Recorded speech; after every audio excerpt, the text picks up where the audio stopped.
we're going to read chapter 13 and potentially chapter 14 because they're very close. And I think chapter 14 is short enough that we can work it. And if you recall, for my new folks, we read chapter 11 and chapter 12 last night, and it was very interesting because in the chapter 11, Kai finally decided that she was going to sit her ass down. She's like, I'm doing too much, and I need to meditate. And so she went in and she meditated, and then what had happened was her in utero children, who we understand are very high evolved beings, I guess. They started talking to her in an ancient language, and she was like, but they left her with an important message, which also kind of led to a little bit of a break, mental, maybe emotional, spiritual. And then what had happened is in the next chapter, Kai-Tu, her daughter, stepped up to the plate. We understand she's 7, but she's not like a regular 7-year-old. She's like one of those highly evolved spiritual beings also. And she set her husband straight, like, look, boo, mommy's doing too much, and you're not helping being all stye snotball, right? So that happened. And we also discovered that, in fact, Yaman is not even low-grade stalking. He's just plain old stalking. And I don't know what you call that when a spiritual being stalks you. He's an elder. Like, what is that called? But I'm sure it's for a really good reason. Okay, so that's where we left off yesterday. And so we go into day, Star People, chapter 13. And just bear with me. I'm used to having my my pieces of paper in my hand. So I'm gonna, and I probably shouldn't do that because it's bad for the planet. So there you go. Maybe this is my evolution process. Chapter 13, the coat, the teller, and the lie. Courage, dear heart. Aslan said that. A few hours later, without much fanfare, Kai got up and in the shower, as though nothing of the morning had happened. As far as she was concerned, nothing had happened because she didn't remember it. The only thing she was thinking about at the moment was going to Lara's office. She didn't know why. She just had a thick urge that there was something she needed to do there.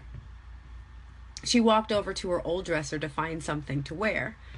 It was her first time using that dresser in many years because it had been in storage. Somebody had thought to bring it for her. She didn't open the drawer right away. She stood there looking at it. She remembered seeing the same dresser in a vision just before she met Lara. She also remembered that vision required her to eat a unique piece of Eden fruit to return her to reality. The strangest part of the vision was that it left her with a souvenir, a golden seed that had gotten stuck in her teeth. She remembered she tossed it in a pot of soil with her other plants, without thinking much about it. If it truly was an Eden seed, it couldn't just be randomly out in the world somewhere. She wondered what Mrs. Kim and whomever else did with the random stuff she left in her old apartment. And her car. Since she didn't have access to her wings, she would need transportation at some point, wouldn't she? She opened the top drawer gingerly, not knowing if something would be beating in there or would jump out at her. Nothing did.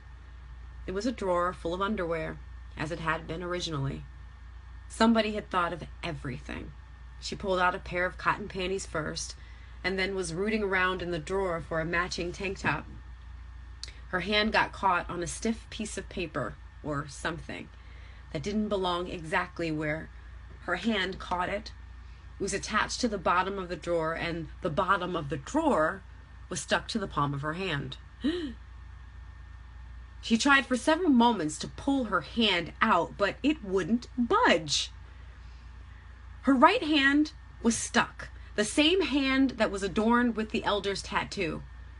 She sighed hard, but instead of panicking, she went with it. Okay then. What is it you wish to show me? What's in here?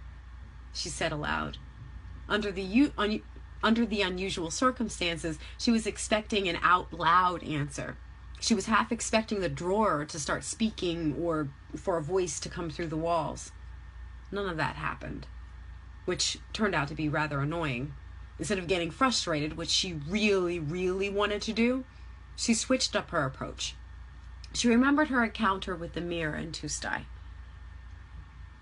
It needed her to say something specific for it to talk to her. Sai, she said, breathing in and out loudly. She was asking, in essence, what will you have me to see? Before she could take her next loud breath, her hand was released, but not empty. When she pulled her hand out from the drawer, a small piece of parchment was stuck to her palm. It had been folded enough times to make a small pouch that was pulsing like a heartbeat. Instead of being freaked out, which she definitely wanted to be, she examined the paper more closely. Tai Sa was written on the part facing her. She knew it meant place your sight here. Kai wasn't great at following directions, but she knew if a piece of paper was pulsing and it also told her to watch it, she was going to. A second later, the pulsing pouch of parchment was disappearing into the center of the Maha Meru tattoo in her palm. Shit, she said. I guess I just arbitrarily collected another talent, she said, looking at the ceiling as though it was going to agree with her. She couldn't help but roll her eyes. She hadn't had the opportunity to figure out what the thing was before it disappeared, which irked her considerably. She resolved the situation with an out loud fine after staring at her hand for more than a few moments. Because there really wasn't anything else she could do, she hoped a piece of pulsing parchment would come in handy at some point later. With a much more brisk pace, she went about her initial intention of getting dressed. Without any further interruptions, she was able to put on her underclothes, a pair of jeans, a long-sleeve t-shirt, and a long-sleeve t-shirt. She let her curls do what they wanted as she pulled on a coat from her closet that she hadn't seen in years. I remember you, she said. It was long and ice gray with a wide, dark fabric belt that had black studs and spikes adorning her waist like a corset. An old artist friend of hers had painted ornate, glittering black wings on the back. Looking at the coat now was actually ironic. Perfect, even. She pulled it on and then some shoes, then made for the front door. She was more than surprised when she had opened the front door of her apartment for the first time since she had moved in to find two really big Stai men standing on either side of the door jamb, like soldiers. She didn't recognize them, so that meant they hadn't come up with the others, whom she would have recognized. She looked them up and down quickly. They had no weapons she could see, but their presence was enough to make anyone who arbitrarily ventured toward the door to instantly walk the other direction. The other thing that was odd was that A, the building was supposed to house only Stai, and B, the building was supposed to be protected via the magic pyramid contraption. Did her family specifically really need extra protection by way of door guards? If somebody wanted to find the important people in the place, wouldn't the sight of two big, burly, ridiculously attractive Stai men on either side of the door be like the equivalent of, hey, someone important lives here? Come in and start trouble, will you? Kai was annoyed, if only because she had learned long ago about the powers of anonymity. The Stai were always front and center about everything. The Stai were always front and center about everything, mostly. Except when it came to her, apparently. She spoke to the guards in Tuesday. Lovianhal, she said with a quick bow. Lovianhal, Kairu, they said in return, matching her bow. They each looked surprised. Kai assumed they had been informed that she was ill-feeling and wouldn't come out, and or surprised they had no access to her thoughts. What are you guys doing here? You were told to keep watch, specifically here? She asked. It is so. This is our permanent post until our collective purpose is fulfilled, one of them said. Ah, she said. Are you watching over me or the apartment? Both, the other said. What are your names then? I am Kalan, and this is Re'ir. Now, I have to mental note here for you. Oh, look at my ring, sparkling. Kalan and Re'ir are clues from book 1. Okay. Kai froze for a moment. She looked at each of the men and tried to see a different kind of familiarity about them. There was something fizzing inside of her that was trying to reconcile something else. It was so disconcerting she thought better of standing still. Well, good. Glad to make your acquaintance, Kalan and Re'ir. That means I'll be just as safe when I get back. Thank you for your service, she said, walking quickly. Kalan tried to follow, but Kai threw her tattooed palm up. She didn't know what, but something they saw made them feel far more comfortable where they were. She walked briskly down the hallway, careful not to look back. She wanted to give the impression that she was on purpose and on official business. She didn't know this building, so she had no idea where she was going. She walked slower, careful not to miss a door that could be a stairwell. Intuitively, she found a door with a knob different than the others and prayed to the soul of Kuai Yin that the door she pushed open was the door to the stairs. She practically jumped for joy when she opened the door more quickly than was logical. Stairs. She made haste down the stairs until she faced and opened another door, praying that the door she opened would be the one that led outside. She opened this door more slowly this time because she didn't have an audience. When the sun met her face, she could have cried at the normalcy of it all. A door opens and it goes where she wants it to. No magical lands, no time warps, just sun and sidewalks. She breathed in deeply as she stepped outside for the first time in days, weeks. She needed the fresh, plain, non-stye, finagled air more than anything. But the air didn't feel fresh. It felt thick and heavy to her. She had been in her new house under the stye version of a love bubble too long. She had to move quickly. She forced her gait to become brisk, even though it felt like she was trying to walk through a wall of mud. She had to stop every few steps just to catch her breath. How did Jasperai or Kaitu walk through this every single day? It was a horrid feeling. So she walked slower. The slower she walked, the heavier she felt. She would never get there. It was only a block or two to Lara's office, but it felt like it would take hours. She had to stop. But when she stopped, she couldn't breathe. And when she couldn't breathe, she started to panic. Her knees buckled and she closed her eyes to prepare to fall. But she never fell. She felt a breeze in her hair that gave her just a splash of hope. A sprinkle, really.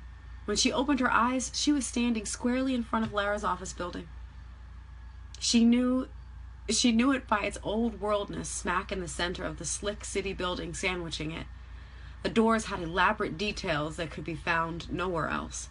It looked like a time capsule, just being right there, close enough to pull the door open. It looked like a time capsule, period. Just being right there, close enough to pull the door open, made breathing much easier. Her steps were lighter, walking through the wide metal and glass entry. The moment she stepped in the lobby, she felt infinitely better. The building was quiet, eerily so. There was no bustle. There wasn't even that cute old man sitting at the desk signing people in. Strange. Her steps were loud and echoed through the small lobby as she found her way to the elevator. She looked around to see what changed. There were no people shuffling in and out of the elevator needing to get to different floors. It was just her. She pressed the only button that was lit. It just so happened that button went to the only floor that was available to visit in the building. Lara's floor. Stranger. The elevator door closed slowly, and Kai instantly regretted being on the thing. Was she expected? When the signature ding happened and the door opened again on Lara's floor, she was reluctant to get out. It was still eerily quiet. The silence made her nearly jump out of her skin when she saw all of the women seated along the hallway. not but a few paces from the elevator landing, leading right up to Lara's office door. They were sitting in chairs, quiet as mice, all with heavy books in their laps. She had to close her mouth as she walked by because they all looked up at her, sadly, one by one, in rhythm with her steps. She smiled at as many of them as she could, but not all of them returned her pleasantries, except one, an elderly brown-skinned woman sitting at the seat nearer to the elevator. The way she looked at Kai should have struck her as odd, but the whole scene was odd. She decidedly faced forward and made extra care not to look behind her when she got to the door. She was on purpose. Everything is weird. Nothing could take her off her square. Except she noticed the single golden placard on Lara's door. Dr. Lara Masterson, MD, ND, PhD, had a name added. Dr. Jasperi Magi, AD. AD? What is an AD? Doctor of Aphrodisian Medicine? When did he take a last name? Kai felt stuck again. She was staring at the door, trying to place the weirdness about it. Magi? That fizzing was happening in her body again. She didn't bother knocking on the door. She walked in, but hadn't expected the bustle that greeted her. Lara's office had never been this busy, and it was a far cry of the somber silence in the hallway. There was actually a receptionist desk and a receptionist sitting behind it answering the phone that seemed to never stop ringing. Lara's once peaceful space was buzzing with sounds that were anything but peaceful. This caught Kai off guard. She couldn't help but notice that the twin to the green couch she and Jasperi had at home was no longer there. She distractedly wondered where it was. There were two long, high-backed, dark wood benches with tufted purple velvet cushions where the couch would have been. They looked a lot like church pews, but they suited the eclectic vibe of the space much better than regular chairs would have. Every space on those benches was taken up by women of different ages and sizes. Strangely, they were all sitting perfectly still, looking to their left. Even stranger, all of them had heavy books in their laps. This added a particularly eerie vibe to the otherwise busy office, if only because there was absolutely nothing going on to the left of them besides 4 office doors. 2 of the 4 doors were closed. Kai wondered which one of the closed doors was Lara's and which one was now her husband's. The ladies in the pews looked eerily from staring at the doors to staring at Kai. It was creepy. When the receptionist spoke, it was none too soon. Hi there, ma'am. What time is your appointment? The receptionist asked. Oh, I said that wrong, sorry. Hi there, ma'am. What time is your appointment? The receptionist asked. The phone never stopped ringing. She was telling people to hold while she was talking to Kai. Not exactly. I'm here to... Before Kai could finish, the woman behind the receptionist desk was pushing a coupling of forms in her face. No worries, the receptionist said. We're booked up for a few months, but you can take the form home and read them at your leisure. She finished with a gush of breath. I don't think you understand. I'm here to see... We're all here to see him, honey. Get in line. A portly woman nearest to the rightmost edge of the frontmost pew said. I'm next, though, she continued. Finally, Kai thought, the first normal thing to happen since she got there. She smiled at the woman just because. The woman didn't smile back. Kai bristled before turning back to face the receptionist. I'm Kai. Magi? My husband is Jasperi. Dr. Magi, she said, specifically to the receptionist, but facing the portly woman. The woman froze a bit in her seat, but then turned again to face the door she had been staring at. Oh, the receptionist said, as all the color pulled from her already pale face. She awkwardly pulled all the papers she had just shoved into Kai's hand out of them. I am so sorry. Dr. Magi is in the middle of a Reiki session, so I can't buzz him until he comes out, she said. That's fine. Will you tell my aunt, Dr. Masterson, that I'm here, please? Kai said as a throwaway posturing that only lasted until her eyes caught a familiar red glimmer in the corner. She barely heard the receptionist say, certainly. She let her eyes rest at the red door. It was still ornate and still as intoxicating to her as ever. Equally noted, it was still pulling at the very fabric of her soul as it did when she stepped foot in Lara's office the first time. It was closed now. But Kai knew she could open it if she wanted. She wanted to open it. At that exact moment, she heard the door behind her open and the portly lady shout, "I'm next!" Kai turned from the red door in time to see her gorgeous husband beaming at her. He could barely take his eyes off of her, even as the tall, gorgeous woman he was just working on adjusted her bright green dress. She was telling him thank you as she made her way to the receptionist desk to set her next appointment. Kai was looking at the woman intently, while Jesper never took his eyes off of Kai. "Why, yes. You are Mrs. Kishner. Will you do me the honor of taking a chair in my office while I greet my wife? I've missed her terribly all day. As to look at her, I'm sure you understand," he said.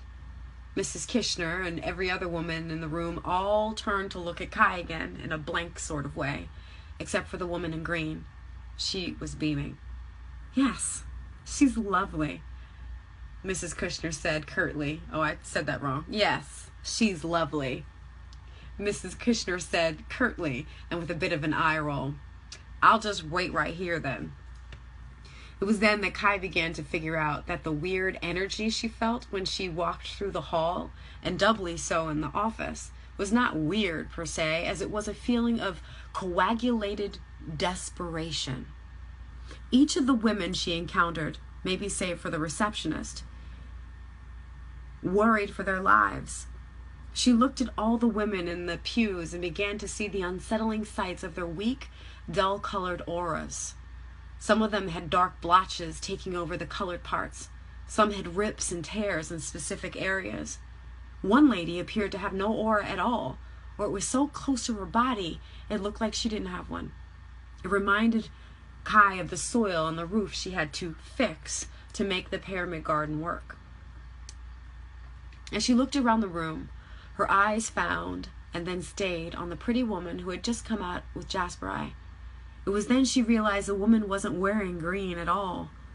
Her aura was so big and vividly green like bright grass, Kai couldn't tell what color dress she was wearing. She was also glowing from the inside and looked wildly happy. She looked hopeful, which made her energy stick out in the room. There were some dark blotches in her aura near her uterus, which Kai couldn't help but stare at. But right before her eyes, the green parts were healing the dark, blotchy parts. "Your body is healing itself," Kai said in the direction of the woman. She hadn't meant to say so out loud. The woman looked up at Kai mystified. "It is?" Kai nodded. "You'll be able to have children. Soon. You can try again in a few weeks. Stay in a space of love. Persistent love energy will cement your results. Your baby will be healthy. Fear no circumstance. Stay in love," Kai said without any clue about why she said any of that. The woman walked over to Kai and gave her a huge hug. "Thank you. I've been waiting so long to hear those exact words. You are as gifted as your husband. Thank you," she said, practically bounding out the door. "Don't forget your coat," Kai said. The receptionist jumped up from her seat to the coat closet and out the door behind the woman. "Mrs. Smith, your coat!" Although that was not her accent. "Mrs. Smith, your coat!" Everyone in the room, including Jasper, was looking at Kai suspiciously. Jasper knew Kai had future sight. What was surprising is that it had evolved into an awake tool, when before she found insights mostly from her dreams, or awkward luck. "This is a surprise," Jasper said, purposefully changing the tone of the room. "For me too, Dr. Magi. I had no idea your practice was so bustling." Kai said this with enough attitude to fill the room. "We have much to catch up on, do we not?" "Yes," Kai said. I'll wait. She took a seat in the pew left empty by Mrs. Kirshner. Perfect, Jasper, I said, looking up at the ceiling. It's almost time for our afternoon meal. You, Laura, and I can share the meal together, if that's okay with you. It is, Kai said, picking up the book from the floor that Mrs. Kirshner had left. Mimas, by Lily Thal, translated by John Blowjohn, she said. She hadn't noticed that Jasper had stepped back into his office to attend to his patient. The book she was holding caught her attention in the most peculiar way. She flipped it open to the first page. It read, But the sorceress avenged herself on the prince by imprisoning him in a stone tower without a roof. Deprived of shelter, he was scorched by the sun and soaked by the rain and snow. And the sorceress commanded a raven to fly over the tower once a day and let a thimbleful of water and a morsel of food as black and as bitter as wormwood. By the time she looked up again, the office suite was empty, except for her and the receptionist. She was looking around, bewildered. How is this possible? She asked the woman behind the desk. How is what possible? The receptionist asked, but didn't get to answer. Kai! What a surprise! You should have told me you were coming, Lara said, walking out from the far right open door. I didn't actually know I was coming, but there was something here I was told I needed to see, I think. Besides, I'm fairly certain Reir and what's his name? Kalan told you that I left. It was pretty likely I would have ended up here considering the state of the air presently. The state of the air? Lara asked. Her facial expression gave away that she wasn't being sarcastic. Yeah, how do you guys even walk to work at all? I needed a gas mask to walk 2 blocks. Although, miraculously, it turned out okay. Seriously, it was a miracle I'm here at all. Kai was being chatty, but not on purpose. She put her hand over her mouth in an attempt to signal it to stop moving. She was on purpose. She was to be taken seriously. She had powers. She straightened her back some and stood with her legs at shoulder width apart, and then added a hand to her hip. Decidedly. It was the closest thing to a superhero stance she could make up without looking obvious. It looked obvious. Is that so? Lara asked, studying Kai up and down. That certainly is a statement coat. She walked herself around Kai to see the back. The black wings are a nice touch. You've had this for some time, yes? This is your first time wearing it? I suppose, Kai said, not even trying to cover up her discomfort with Lara specifically.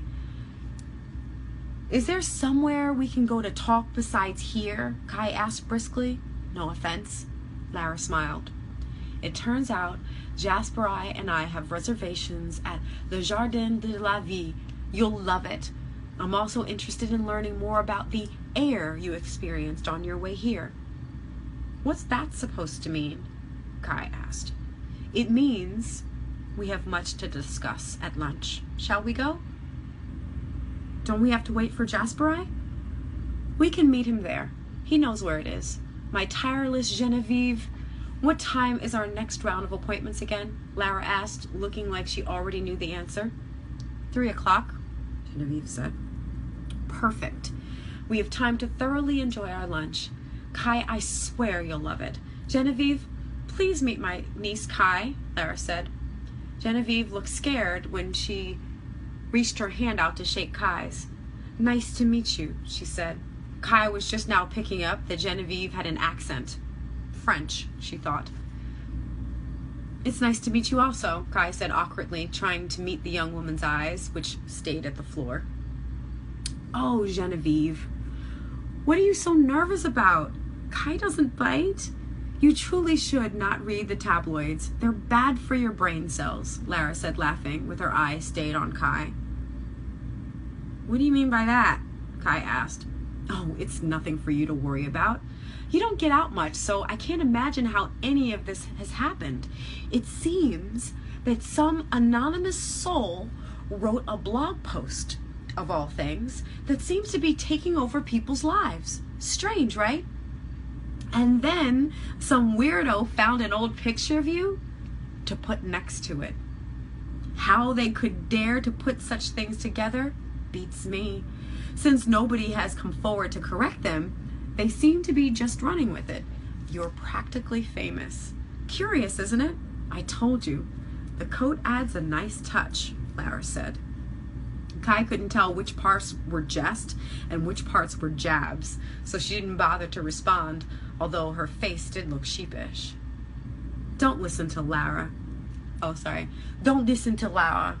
She is joking, of course. I don't read tabloids. Such trash. I was curious about what you said to Mrs. Smith.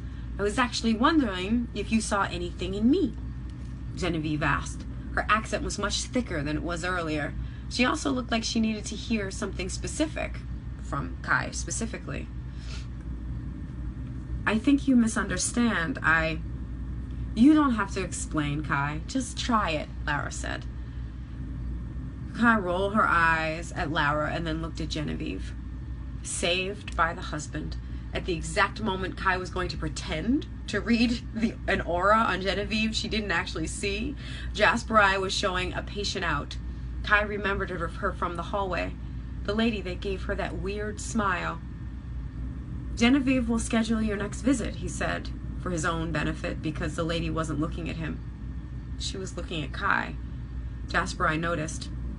No worries, Mrs. Jackson. I have the utmost faith in your healing. I'm looking forward to seeing you in a few months, yes? He looked at Lara, who could only shrug. She actually looked a bit relieved, or like she wished she had some popcorn. The elderly brown-skinned woman didn't bother looking up at Jasperai. Her eyes were fixed on Kai. Kai only peeled her eyes away from Mrs. Jackson long enough to ask, "But how?" to Lara specifically. Lara shrugged. Before Kai could utter another word, Jasperai had swooped her in his arms. She was a little hesitant about being exactly there, mostly because they had been so distant with each other for more than a few days. His arms felt nice. Her stiffness about him softened enough that she allowed her legs to wrap around his waist like they wanted to. Before long, after having no reprieve from his intent gaze, she gave into her husband's lips too, in a way that was both gentle and sweet, but couldn't be deemed as passionate by any account. Shall we go to lunch now? Lara asked, interrupting. Kai nodded and hopped out of Jasperai's arms a bit too willingly. It didn't go unnoticed. Before she could turn to walk toward the door, Mrs. Jackson caught her eye. Something in her gut was telling her something about Mrs. Jackson was off. She was facing Genevieve, but standing there so still, she looked suspect. There was something. Kai was looking beyond the woman at this point, at something just beyond what the woman was willingly showing them. It was something about her aura. She had no aura. Wait, none of them did. She looked around now at Lara, Jasperai, and Genevieve to see something beyond what they would show her. There was something to it. She knew it. What are you? She asked, practically looking through Mrs. Jackson's back. What do you mean, child? Mrs. Jackson said in a raspy, elderly voice. She never turned around to face Kai. Genevieve was looking at Kai like the building was about to fall over and Kai was making it happen. Lara took a step back. Jasperai took a step forward. They waited like they were holding their breath. I'm pretty sure you know what I mean.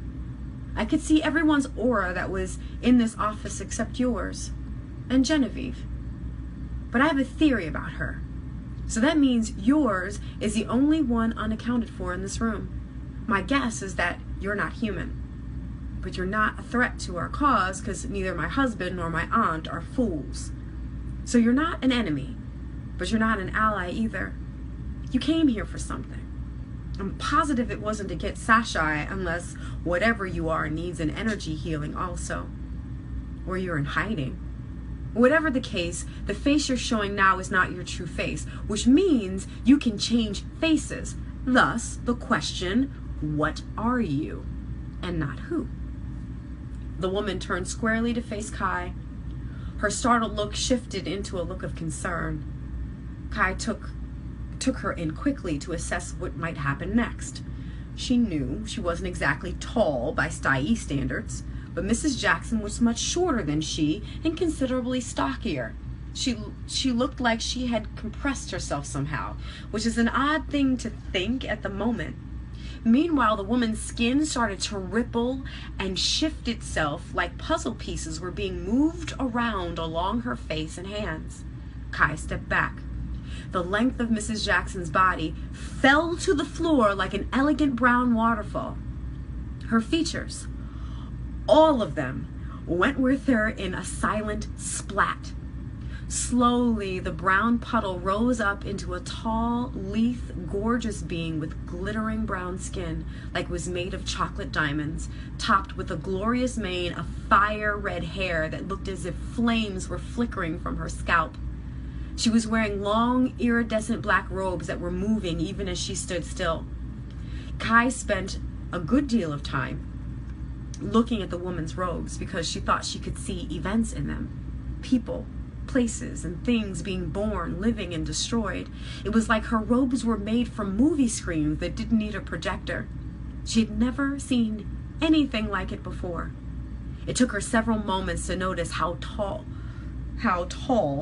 little, stocky Mrs. Jackson had become. It wasn't until Kai tried to find the woman's face again that she gasped. She had to be at least 7 feet tall. "You are a clever one, aren't you, Kai of Tustye?" she said. Her elderly, raspy voice was now so clear and deep that it carried an echo like she was talking in a theater. Kai took another step back. "You cannot retreat once you tempt fate, child." That's a tweetable right there. The intimidating being said with a broad grin. Running was out of the question, although every place outside of the door would have been a blessing. She wanted to close her eyes and will herself outside, but the pursuit of answers was why she had come in the first place. She came to Lara's office out of instinct, and her instincts weren't wrong. She straightened her shoulders again and put her hand on her hip again. "My name is Ime," the being said. "I am not here to hurt any of you. I am a teller. I write the story. Unfortunately, that means it is not my job to help craft it." "Why are you here then? Why are you pretending to be an old woman waiting for treatment?" "Would you think me suspicious if I showed up as is?" she said. "Yes, of course. The disguise was fine. I don't mean that. What I mean is, why the pretense? The look you gave me in the hall, the look you gave me when you stepped out of the office, all of it. Was it necessary?" "Yes. I was testing you." "For what?" "I want to see what you're working with. You have gumption, certainly, and you are not easily fooled, which is heartening. You carry many secrets, and you hide them better than most. You are no Stye," she said, not knowing how ironic her words were. Or maybe she did. Which, I'll add, is a blessing under the circumstances. "All of which is fine, except what does that have to do with why you are here?" Kai said. "I am helping you, Kaiwan. I am here to help you finish your work on Earth." "Didn't you just say you write the story, not craft it?" "I did, and it is, in truth. But things are changing. As times change, so does my role in time." "That doesn't make any sense." "It will." Kai looked at Jasper Eye pleadingly. He looked sad, like he did something he knew Kai wouldn't like, something that may split them further apart. She couldn't hear his thoughts, but his face gave him away. "She is here because I asked her to be," he said. "How?" "More than how? What is really going on around here?" I have guards at my front door. It's a literal chore to walk 2 blocks outside. We'll assumed our STI sanctioned visit zones. And I'm meeting a 7-foot tall glittery woman with a movie screen dress. No offense, that none of you seems surprised is standing here with us. Can y'all just tell me what's happening? I feel like we keep doing this. I can't trust you because you can't trust me. But you know what? Whether you can trust me or not, I have stuff to do here on this planet. And if you know anything about me, it will get done. It will. Even if it's only me and my kids. With the team I've got, I wouldn't bet against me, even though you always do. No one bets against you, Kai, Lara said. Kai rolled her eyes instantly. I was speaking to you most of all, Kai said. Ime looked amused. Lara looked affected, but tried not to show any emotion. I visit through Kai too at times, Ime said. She's a conduit, as your husband so eloquently described her prior to this meeting. It means her body temple can act as a beacon for souls from other realms to speak through her. It's part of the reason for her surreal wisdom. She has amazing amounts of help from the other realms. You have future and present sight. Your daughter is blessed with all realm of sight. I've visited with her quite a few times since you've arrived back from Tustai. I last spoke through her this morning, whilst you were translating your message from the kites, as you called them. Kai looked around the room confused. What message? Kai looked at the tattoo on her palm by accident, and then up at Ime. Not that one, dear one, although it will prove to be important at some point. I said kites. That's right. Sometimes your sensory experiences overload your circuits a bit, don't they? Here, look upon my robes and see what you appear to have forgotten, she said. Kai was stuck. She was looking at Ime's face and wondering why her name was so familiar to her. Nothing else about her made the least bit of sense, but her name was one she had heard before and before and before. It made her nervous that she felt like pieces of her life could shift in and out of her awareness, that she could experience things and not remember most of them. Sensory overload. That's rich. She felt like she needed to expand to meet the demands on her. She felt like she had been playing herself small, and here she was literally tiny next to this great big woman wearing movie screen robes who would tell her what she forgot about her own life experience. It was then that she realized how angry she really was. Her chest heaved in and out for a while. She was trying to find her gumption again. She was trying not to feel small and made fun of. She wanted to feel like her words made sense. Just tell me, Kai said. Just say it.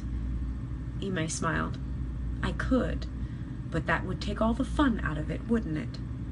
No, it would just be easier on me. What are you afraid of, child? What are you afraid to see? You'll see it anyway. Whatever you run from finds you. I told Jasperi the same thing earlier. Funny how you showed up. Kai looked at Jasperi. She's trying to remember what it felt like to see him for the first time, when she hadn't had any expectations of him. When they first met, she was bowing to herself in the mirror, and when she stood up, tall, to face herself, there he was, his golden blue eyes peering at her as though he could see through her. He was a breathtaking sight to behold in the place that she was. She needed to be wanted by somebody real, somebody who wasn't a figment of her imagination, and he was better than that, even though she couldn't make her feelings, her trepidation about him make sense. He was perfect, and I just want you to know Jasperi's brown, okay? He's a brown person. I just have to make sure you know that. Don't let eye color fool you, okay? He was perfect, but that didn't mean he was perfect for her. He was there. She loved him as much as any girl who believes in fairy tales could love somebody. They're shared or Hayu. 3 children, potentially, a home and a bed. Right now, they didn't even share their thoughts, intimate or otherwise. She knew that if she looked in Ime's movie screen robes, she would see all the things she hadn't wanted to face. Even the things she already knew that she knew. She would be exposed, and that somehow made her feel like a fraud. For some reason, she thought of Yaman. His presence in her life was as pervasive as it has ever been. He wasn't with her, but his essence lived in her bones. He wasn't real, but Jasperai was. This made her look at Jasperai even more intently. She was taking in his face. She was looking at the curves and his high cheekbones and how regally his nose sat on his face. She was looking at the gold flecks in his blue eyes and the dimple in his chin. She looked at the muscles she could see through his button-down shirt. She smiled when she realized she was looking at a stodgy man in a button-down shirt. The tangles of his long, thick curls had been pulled back into a slick bun, and his deep golden skin glistened like the dancing sunlight of the room. He had no aura either. Hold on. Why does this keep coming up? Why was this so important? Why don't any of us in this room have auras? Kai asked, looking again at Ime. Because humans wear their energy fields on the outside. We wear ours on the inside. Why? It is an evolutionary status. One can either be energy, integrated with it completely without any separation, or carry it. Which one do you think we are? And Genevieve? Kai said, looking at Genevieve, if only because all of this started when she asked Kai to read her aura. If she hadn't done that, she probably would have tried to ignore the rest. You said you had a theory about her. I'm interested to hear it, Ime said. I don't know anymore. I have no more theories. Ah, yes.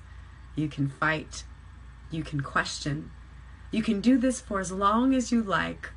Time doesn't exist, and yet I cannot leave, which means you cannot go have your lunch with your family until you take the one step toward me required for you to peer within my robes. Every question you will have will be answered, Ime said. Kai didn't bother to look at the 3 other faces she could feel staring holes into her cheeks.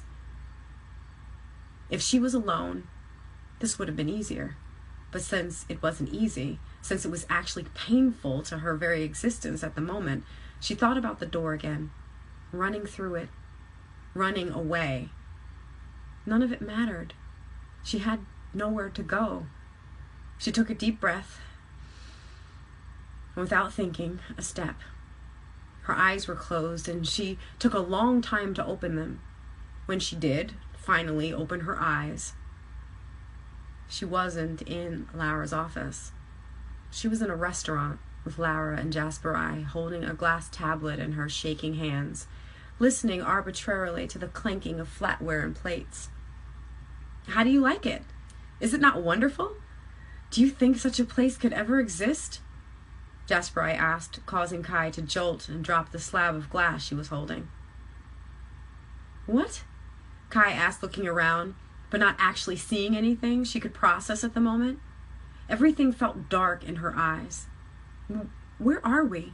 She asked, fully preparing herself to ignore the strange glances both Lara and Jasperai would give her as she asked. Le Jardin de la Vie, he said. The Garden of Life, Kai said. Yes, Lara said. Ironic, right? Yep, Kai said. Definitely. Whew. I didn't realize how long that chapter was. Yo. I'm trying to see how long this other one is because it's midnight. That was long. That was a long chapter. Okay, so we're not going to read chapter 14 because it's longer than I thought it was. Any thoughts? I know, Larry. When is he going to tell her what's going on? I don't know. Let me see what's going on. Curls with a mind of her own. Who's here?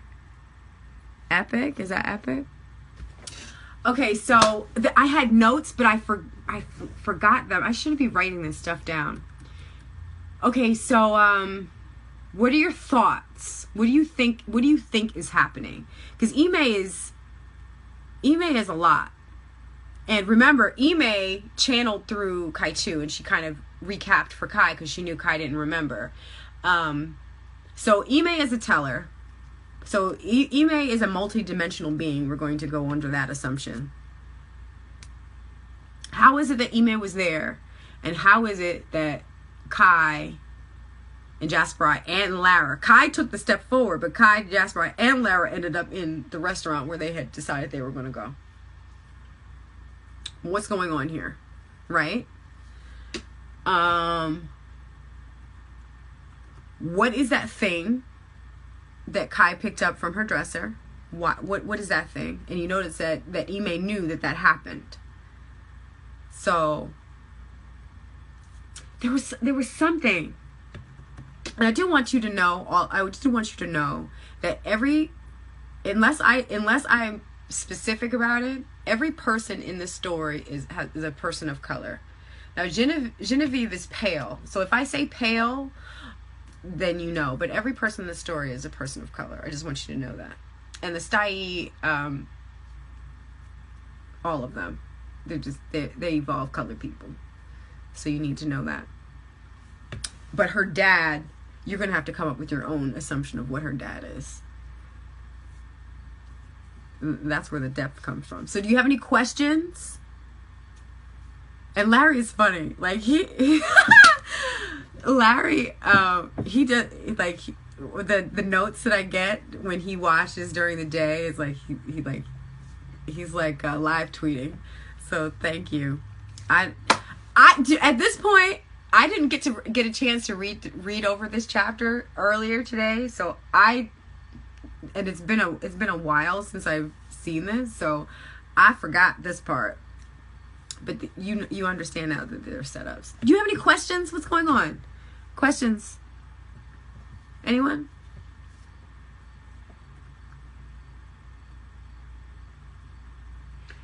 There was something that came up that I wanted to talk about, but I can't remember what it is.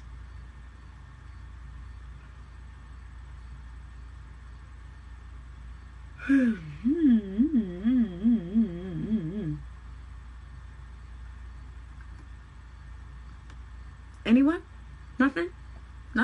So we good? Are we done?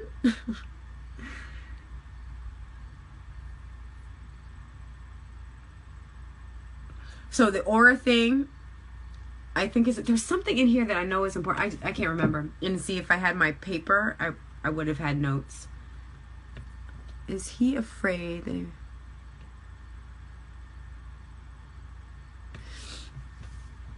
That's an awesome question. So Larry's question, for those of you who may not be, who watch this later on and may not be able to see, he asks, is he afraid, and you're talking about Jasper, right? Is he afraid that if he reveals to her that it will affect outcomes, that's why he keeps her in the dark? And you are catching on.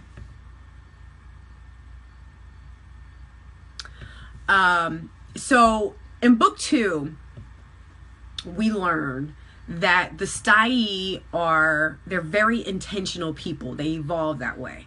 And so for Kai specifically, because she's Stai by heritage, but she's human, and there's a very intentional reason why they left her on Earth to experience all the fucked up shit she got to experience. It's because she needs to be able to relate to Earthlings. So she you see, like from the other chapters, that she's really ride or die Earth. You know what I'm saying? So, and that's on purpose. She needs to be that way. And it's about vibration. There's a whole mathematical quantum physics reasoning behind all of that I'm sure will come up later on. But, so the Stai are very intentional people, and so they believe, especially for Kai, that in order for her to be able to work at her full potential, they can't interfere. So they might have information, like they're very honest people, they're very upfront, they're upfront with each other, like the people that you know, the people that recognize themselves as Stai, they have evolved to a place where they can be upfront and, you know, speak whatever it is. But Kai isn't there yet. So she's got all of, we'll say, the benefits of being this evolved being without any of the application. So it's like having a closet full of, I don't know, I'm not even going to use that reference because this is a dumb reference, but it, like, she's just not them. And so they're having a hard time because they can't, if they tell her too much, she'll fuck something up. Like, and that's how they feel. Like, if they tell her everything that they know, then she'll get ahead of it and won't go through the process. Do you see what I'm saying? So you're on point with that. So, and you see that there's a strain there because Jasper and Kai are married, and he knows and he sees how frustrated she is and how, you know, it's painful for her, but he can't do anything. And so, but it's also affecting his opinion of her. He already has kind of a bad opinion of Earthlings anyway, so it's wonky. A teller, from what I understand, now this is the first time I've met Ime, so I don't, she comes up here, you see that she channeled through Kai's daughter. That happened to kind of like snap out of it. Jasper, you're being a dick, right? And then she showed up again, like he asked her apparently to come, and I don't know what they were doing in that room, but he asked her apparently to come, and you see what happened. I don't know what that was about.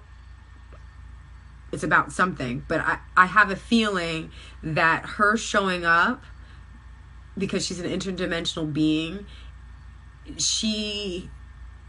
Guy could be it. And see, a lot of this stuff, you know, it's going to be, as the author of it, even though I say it's channeled, because I really do believe, I don't know all the answers to these things. And so that's why these conversations are important, because maybe you guys have some insight from what you heard that's different from what I know.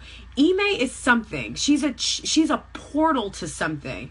And the coming chapters that I do know would happen, it's possible that Ime's presence makes what happens next possible. But it was never like she's here for these 2 chapters and then she's kind of not. So, and then something else happens right after this, which is really weird. So you'll see. I don't understand Ime that much, but maybe she'll show up again in book 4. Maybe she's telling us because we don't really know who's telling this story. If you think about how it's written, you know, I'm reading it, but who's telling the story? Like, whose person is this from? And that's one of the theories that I have, that maybe Ime is the one that's telling the story. But I'm reading it in my voice. Maybe if I read it in that deep, echoey voice, you know, I don't know. So that's a theory, that she's actually the one that wrote the story that we're reading right now. Is there an actual book? Yes, Steve Mason, there are 3 actual books. And yes, it feels like a puzzle, doesn't it? Because yes, it is. So book 1, book 2, and book 3. The new book 3 comes out on the 21st. I mean, it's the same book, but there have been some changes. But you can get signed copies on my website, envymckee.com. You can also get them from Amazon and Barnes & Noble. And the ebook too. The book 3 ebook is coming out on the 21st. Larry's question. So they already know what's going to occur? No. They think they do. And that I can say with some amount of emphasis, because that's why they're so frustrated with Kai, because they plan this out. Like you're talking about, these are some people that got it figured out, right? And so their idea was, we've done this before. And book 2 kind of explains how the Stai come to be, and I can just give you some insight there. The Stai were think of the Stai were very much like the people of Earth, very much, and they were very greedy. and they basically ran their resources, their planet, into the ground, like to the point where there was nothing left. There were no animals left. Everything was polluted, was just into the ground. And at the very tail end, let's say there were just like a few tribes left on this planet. And the Umshai, who are a group of monks, they're like intergalactic monks, if you will, or interdimensional monks or whatever. They came down and they, like as a last ditch effort, they offered them this tree sapling. And it was a tattered old thing, and the Stai, they were called something else, and we never learned what they were called before. Basically the leaders, like the old kings or whatever they were, the old leaders, they were like, well, what am I supposed to do with this? We can't even eat this. This is all beaten, broken, torn down. What am I supposed to do with this? And so they basically scoffed at the gift from the monks. And the monks were basically saying, no, this is your last hurrah, boo-boo. And the leader was like, well, I don't know what I'm supposed to be doing with that. So this little girl, 7-year-old girl, stepped up and she said, well, I'll take it. And so she took the plant and she found a cave somewhere, and she basically, her parents had died, you know, it was a mess. She was an orphan. So she took this plant and she went into this cave, and some kind of way she had nothing else to do, so she raised this plant and she told the plant her dreams. She's like, she was looking at this dying world, and she said, well, if I could have any world I wanted, it would have glistening water. Like, she basically told this plant her dreams.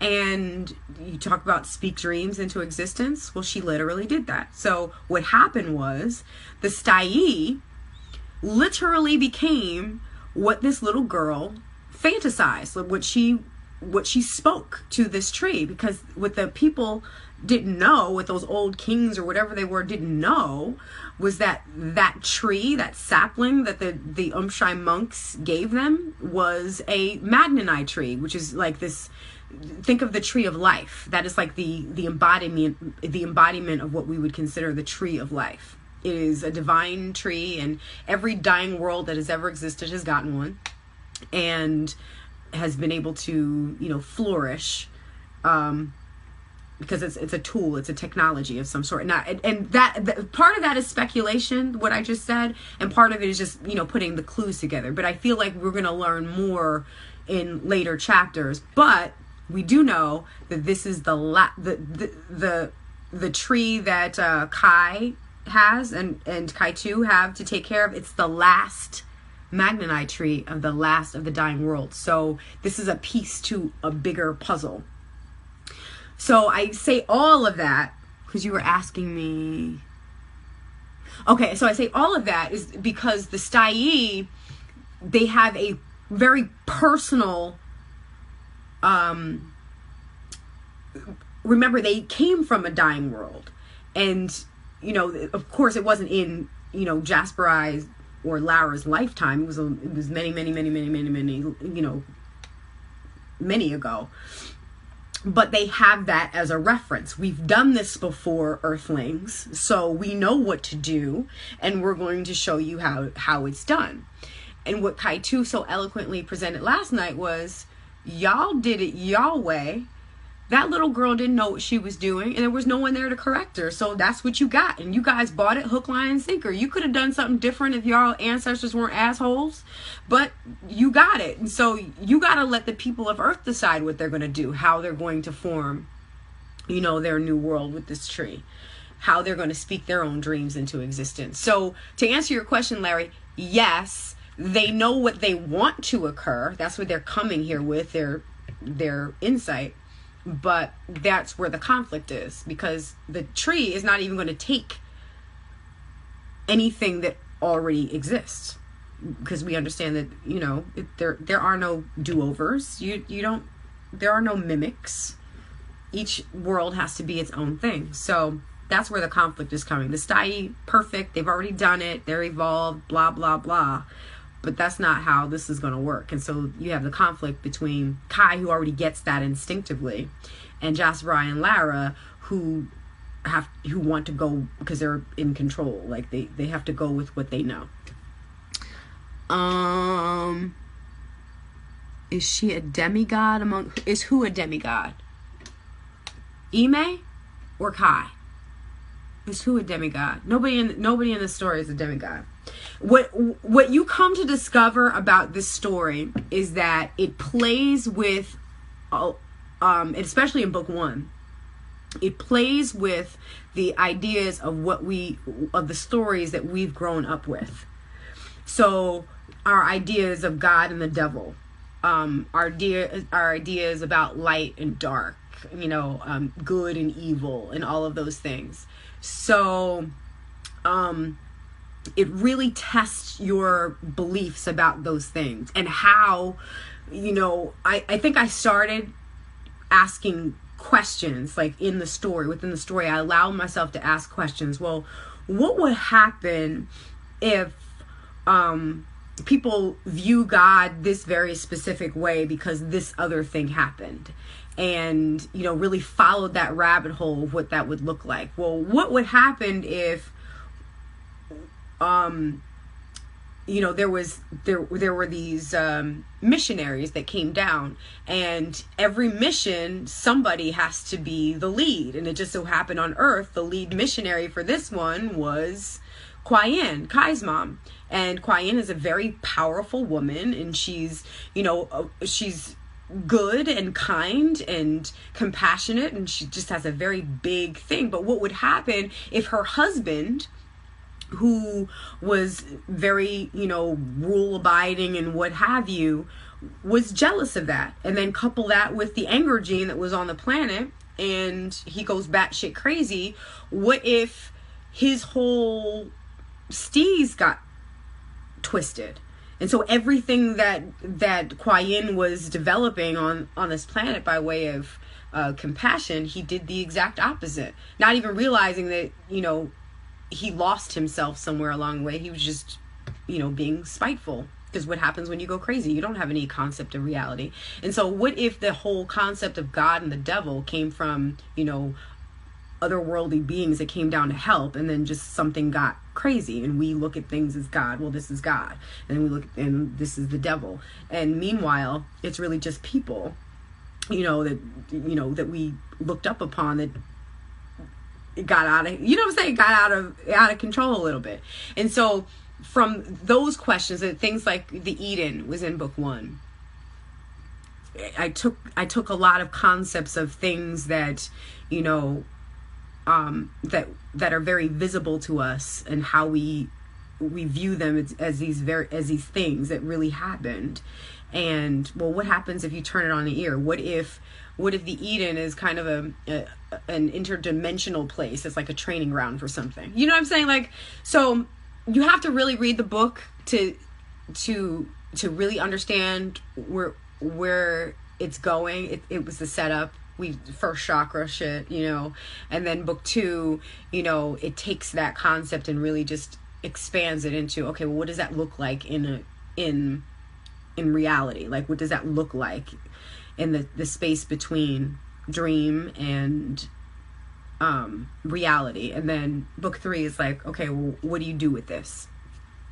I don't know if I explained that properly, but again, it's like there are a lot of questions that I was trying to answer, and I'm not even saying I was trying to answer. It's like after the fact I realized that I was trying to answer. So no, Kai is not a demigod.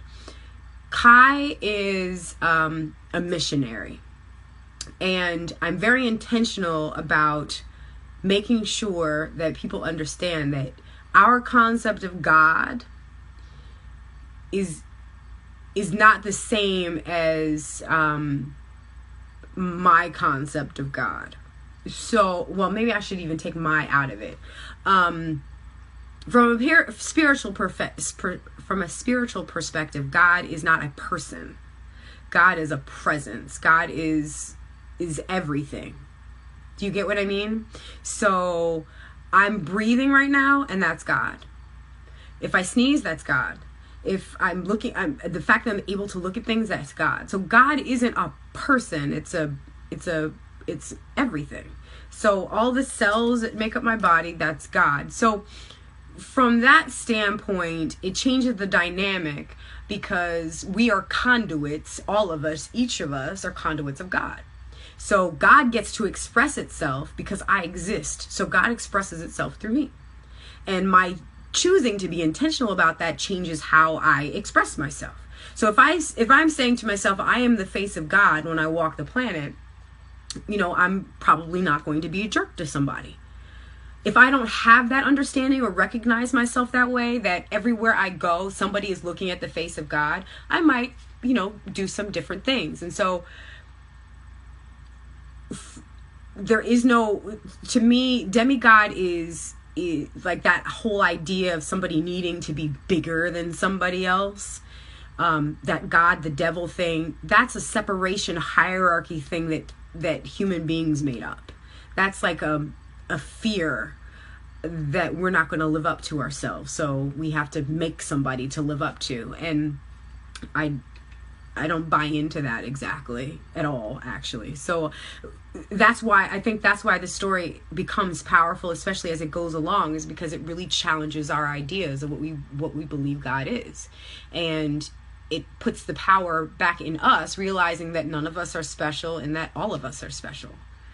None of us, there can be no demigod, because, God is in all of us. We each are working with the exact same tools and the exact same presence. It's just that some people recognize it and are intentional about it, and some people aren't. And so that changes everything. And that's why the men in black are looking for me.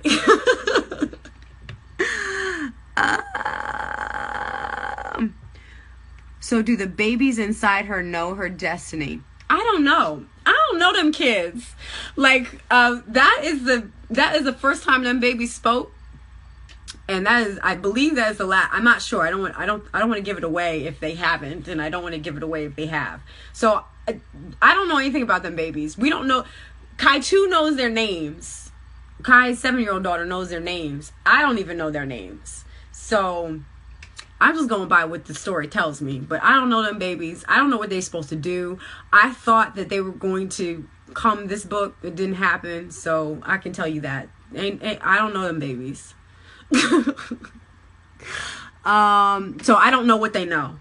I hopefully, and it could be anything, but hopefully book 4 will meet the babies, but we haven't, no. And will they communicate to her? Will Kai 2 tell her? Now, I don't know. Kai 2 is funny too. I want to say this though. So this is book 1 territory too. So Kai 1 is Kai, like the main character. Her name is spelled Kaiwon, right? And Kai 2, Kaitu, is the daughter. And there's a very funny story about that, but you got to read book 1 to get it. It's really not that funny, but it is. Hi, Sign. Welcome back. It's been a long time. I shouldn't have left you without a dope beat to set to. All right. Yes. Yes and no. Kai is the key. But, because remember, Kai's name means love. And remember, we're all Kai. Kai is you. We're all Kai. So you have to keep like the story, like it, because there are all these clues and you know that they're, important to something. But the tree is big. The tree is big. It's big. Yes. Very good. Larry asks, so it's also the conflict of young and old ways versus change. Yeah, absolutely. Absolutely. Status quo. This is like what is that called? It is a study in what it looks like when old brain, new brain, status quo, revolution, that kind of thing. Like what we're looking at is a dying world, and we know that there's a difference between a world and the planet. The planet is the planet. It's an ecosystem, it exists irrelevant of the worlds we create on top of it. The world is held together by agreements and our conversations about those agreements. So what we're experiencing in the world, those are social constructs that human beings created that they believe help them survive, which we also understand, if we have any evolutionary skill at all, that that's not the case. It's a whole bunch of bullshit, and it's a power play, and it's the Matrix, and it's all of those things. So what needs to happen is we need to recognize the difference between a world and the planet, and recognize that we're all evolving because the planet is evolving. And so therefore we have to change our definition of what we want our world to look like. The planet is going to be okay, but we may not last on it. Do you know what I'm saying? So those are key things we need to understand. The world, not planet isn't dying. The world that human beings live within is dying. And Kai and her family have come here to kind of help the evolutionary process along. Thus, it's called the transition. And so what you have is the old guard, and there are the old guard being, people who have no interest in evolving. And then you also have the old guard being all these highfalutin people who, the Styi in this case, who know better than everybody else. And then you have Kai, who just really wants to exist and find an organic, authentic way to be that isn't, somebody else telling her what to do. And so then now this is a conversation about freedom. What does that look like? What does authenticity look like? What does it mean to be able to, thrive in a world that doesn't understand you? Take your time.